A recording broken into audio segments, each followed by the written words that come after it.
तो दोस्तों, मैं नरेंद्र सिंह MK स्टडी में आपका स्वागत करता हूं। जैसे कि हमने पिछली क्लास आपको पैटर्न पर दी गई है। आज भी कुछ पैटर्न बेस पर क्वेश्चन लिए जाएंगे और इसके आगे हम आपको नंबर पैटर्न फैक्ट पर क्वेश्चन कराएंगे। जो नंबर पैटर्न पर आते हैं ऐसे क्वेश्चन आपको कराएंगे। हम ये 30 में से 30 वाली क्लास आपको चला रहे हैं, जो सीटेट की दृष्टि से मोस्ट इम्पोर्टेंट क्वेश्चन है, टॉपिक है। हम ज्यादा से ज्यादा उन्हें उठा रहे हैं। हमने पीछे आपको शिक्षण की क्लासें भी दी हैं। सीटेट मैथ में शिक्षण, जो मैथमेटिक्स में शिक्षण आता है, आपको दी गई है। प्राइमरी प्लस जूनियर लेवल दोनों के लिए वो बहुत ज्यादा हेल्पफुल आपको क्लासें मिलेंगी। आप उन्हें हमारे MK स्टडी चैनल पर जाकर उन्हें क्रम वाइज पढ़ें, आपको बहुत लाभ उनसे मिलेगा। और आगे के क्रम में हमने एक क्वेश्चन लिया है। ये त्रिभुजों की संख्या दी गई है। यहाँ पर 2 त्रिभुज हैं और यहाँ पर ऊपर और नीचे 3 त्रिभुज दिए गए हैं। यहाँ पर 4 त्रिभुज दिए गए हैं, 3 लाइनें हैं। यहाँ पर त्रिभुजों की संख्या जो है एक लाइन में 5 दी गई है और 4 लाइनें हैं। तो वो पूछ रहा है कि 10वें स्टेज में कुल त्रिभुजों की संख्या क्या होगी। 10वें स्टेज में त्रिभुजों की संख्या वो पूछ रहा है कि 10वें स्टेज में त्रिभुजों की संख्या क्या होनी चाहिए। हम इसमें किस तरीके से करें जो आसान हो जाए, जिससे हमें पेपर में 2-4 सेकंड में ही क्वेश्चन आपको मिल जाए। मैं ऐसा तरीका इसका आपको बता रहा हूं कि आपको सब हल करने की आवश्यकता नहीं है। जितना पूछ रहा है केवल आप उसे हल करें और तुरंत आप अपना आंसर लगाइए। देखिए, यहाँ पर एक त्रिभुज है, ये लिया हमने। इसका वर्ग कर इसमें एक जोड़ दिया जाता है। आप इसे लिखें, इसका वर्ग करें। कितने त्रिभुज हुए? 4। तो 2 का वर्ग कितना होता है? 2, और प्लस इसमें जोड़ दिया जाए 2। यहाँ पर आप इन्हें देखें, ये जो है एक लाइन में 3 है। 3 त्रिभुज दिए गए हैं, 3 का वर्ग किया जाए और प्लस 3 इसमें ऐड कर दिया जाए, तो यहाँ पर इन त्रिभुजों की संख्या पूरी हो जाती है। वैसे ही यहाँ पर लें आप, यदि हम इन्हें एक लाइन में 4 त्रिभुज दिए गए हैं, यदि मैं 4 का वर्ग करूं तो 4 चौक 16 त्रिभुज हैं, प्लस इसमें 4 जोड़ दिया जाता है। तो आपकी समझ में शायद ये पैटर्न आ चुका होगा कि जो यहाँ पर हमारे पास 2 त्रिभुज थे तो हमने उसमें से एक लिया, एक जोड़ दिया। जब हमारे पास यहाँ पर 6 थे तो हमने ऊपर 3 थे, हमने 2 लिए, 2 का वर्ग करा और इसमें जितने बचे वो जोड़ दिए। ऊपर वाली लाइन में हमारे पास 3 त्रिभुज थे, हमने 3 का वर्ग कर जितने बाकी ये बचे वो जोड़ दिए। ऊपर वाली लाइन में यहाँ पर 4 थे, इसके नीचे के सभी छोड़कर इसका वर्ग करके बाकी हमने जोड़ दिए। तो 10वें स्टेज में कुल त्रिभुजों की संख्या क्या होगी? वो हमसे पूछ रहा है कि 10वें स्टेज में कुल त्रिभुजों की संख्या क्या होगी। तो आप 10 का वर्ग कर इसमें 10 ही जोड़ दीजिए। 10 का वर्ग 100 होता है, प्लस 10 होगा, ये 110। इसका 10वें स्टेज में जो पूछ रहा है ये आंसर होगा कि 10वें स्टेज में 110 त्रिभुजों की संख्या होगी। ऐसा क्वेश्चन आपको आता है तो आपको ये सब हल करने की आवश्यकता नहीं है। जितने स्टेज का पूछ रहा है उसका वर्ग करके आप उसमें उतना ही जोड़ दीजिए, आपका आंसर आ जाएगा। आगे मैं क्वेश्चन करा रहा हूं नंबर फैक्ट पैटर्न पर। नंबर फैक्ट पैटर्न पर सीटेट की दृष्टि से मोस्ट इंपोर्टेंट क्वेश्चन है ये नंबर फैक्ट पैटर्न।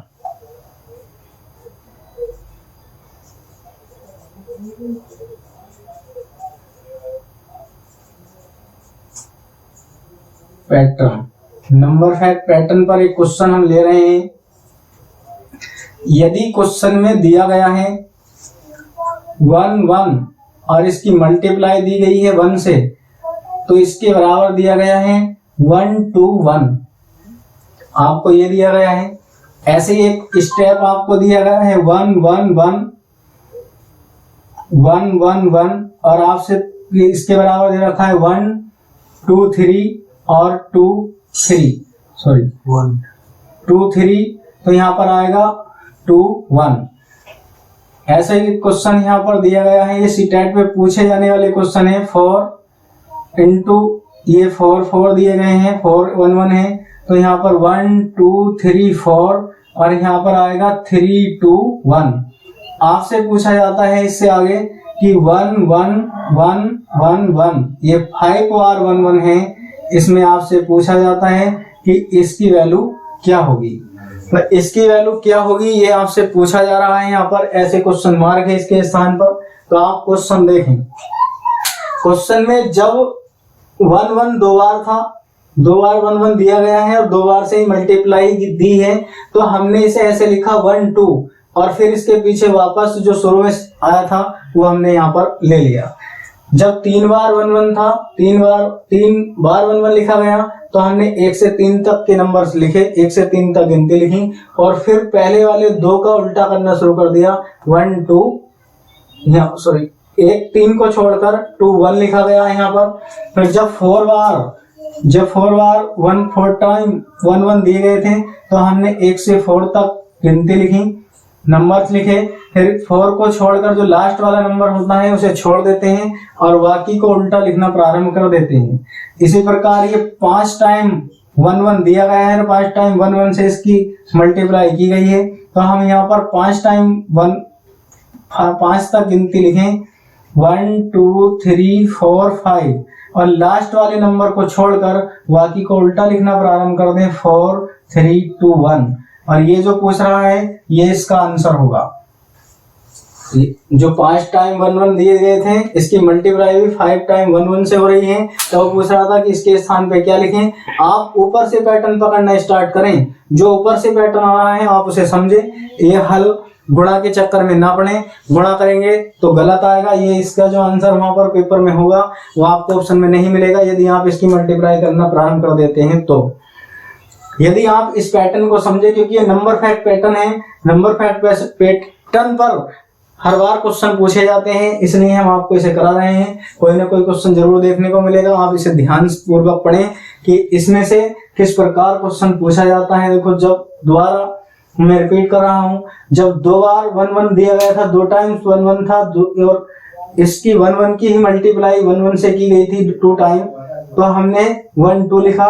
फिर लास्ट वाली नंबर को छोड़ते हुए वापस नंबर लिखना प्रारंभ कर देते हैं। इसी प्रकार जब ये 3 टाइम था तो इसे हमने 3 बार नंबर लिखे, लास्ट वाली संख्या को छोड़कर इधर से चलना शुरू कर देते हैं और इधर को लिखते हैं।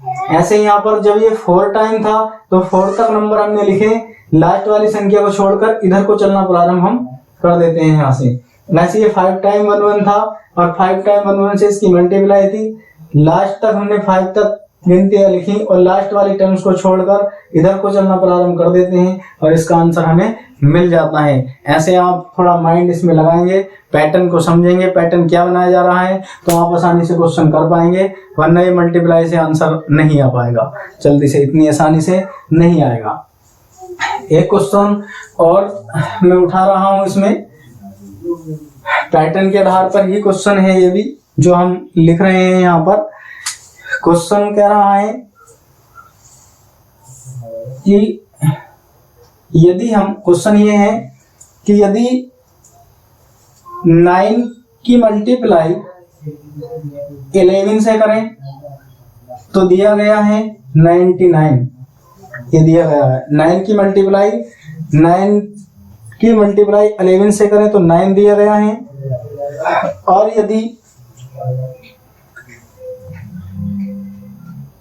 9 की मल्टीप्लाई 1 से करें, ये भी मैं क्वेश्चन टाइप कर रहा हूं, जो पूछेगा वो आपको आगे बताया जाएगा। अभी क्या पूछ रहा है, इसके इक्वल दिया गया है, इसके बराबर की ये है 10 8 9 1089 ये दिया गया है। और यदि आपसे आगे पूछ रहा है 9 9 3 टाइम 9 9 दिया गया है, 11 से इसकी मल्टीप्लाई करवा कर दिया गया है 10 8 10 9 8 9। ये क्वेश्चन आपसे पूछ रहा है जब 3 बार दिया गया हो, और फिर पूछ रहा है ये हमसे 3 टाइम्स था, 4 टाइम 9 9 9 9 11, और ये पूछ रहा है यहाँ से कि 10 इसके बराबर इक्वल जो दिया गया था वो हमें 109989 दिया गया था। हमसे जो फाइंड करवा रहा है वो ये फाइंड करना है हमें कि ये 5 टाइम 99 है, 11 से इसकी मल्टीप्लाई करने पर क्या आएगा। ये पैटर्न के अनुसार क्वेश्चन दिया गया था। अगर आप पैटर्न समझते हैं तो पैटर्न समझेंगे, क्वेश्चन का आंसर 1 सेकंड में आप दे सकते हैं। अगर आपको पैटर्न समझ में आता है तो पैटर्न समझ में नहीं आता तो आप क्वेश्चन का आंसर जल्दी से नहीं निकाल पाएंगे, जो भी हमारा ये क्वेश्चन आ रहा है। देखिए पैटर्न क्या कहता है, जब हमने 9 की मल्टीप्लाई 9 से किया था तो आता है 99। 9 की मल्टीप्लाई 9 से करने पे 99 ही आता है। लेकिन जब हमने 99 की मल्टीप्लाई 11 से करें, अगर हम इनकी मल्टीप्लाई आपस में करके चेक करना प्रारंभ कर दें तो टाइम ज्यादा लगेगा पेपर में, और इतने टाइम की आवश्यकता नहीं होती। आप पैटर्न समझें, ये नंबर फैक्ट पैटर्न पर क्वेश्चन हमने उठाया है, लिया है। नंबर फैक्ट पैटर्न पर क्वेश्चन इसी प्रकार होते हैं कि उनका पैटर्न जो दिए गए आंसर हैं उनके पैटर्न पर आप आंसर लें। तो कह रहा 1089, जब हमने 99 2 टाइम्स था तो आया 1089, और जब 3 टाइम 9 था तो 10 एक बार 9 आया। जब 3 बार था तो इन दोनों संख्याओं के बीच में एक बार 9 आया। जब 4 टाइम 9 था तो 992 बार आया। तो यहाँ पर 5 बार है, यहाँ पर तो कितना था 4 टाइम, यहाँ पर 5 टाइम है।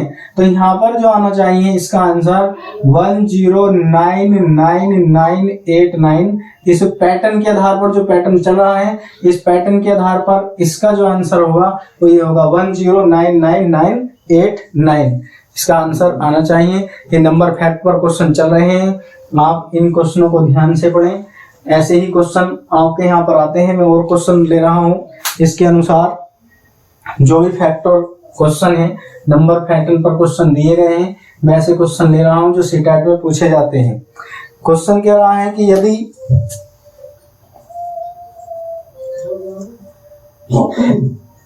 8 में से 1 घटा दिया जाए और डिवाइड की जाती है 7 से। 8 में से 1 को घटा दिया जाता है, डिवाइड की जाती है 7 से, तो यहाँ पर कितना होना चाहिए? तब आता है यहाँ पर हमारे पास 1।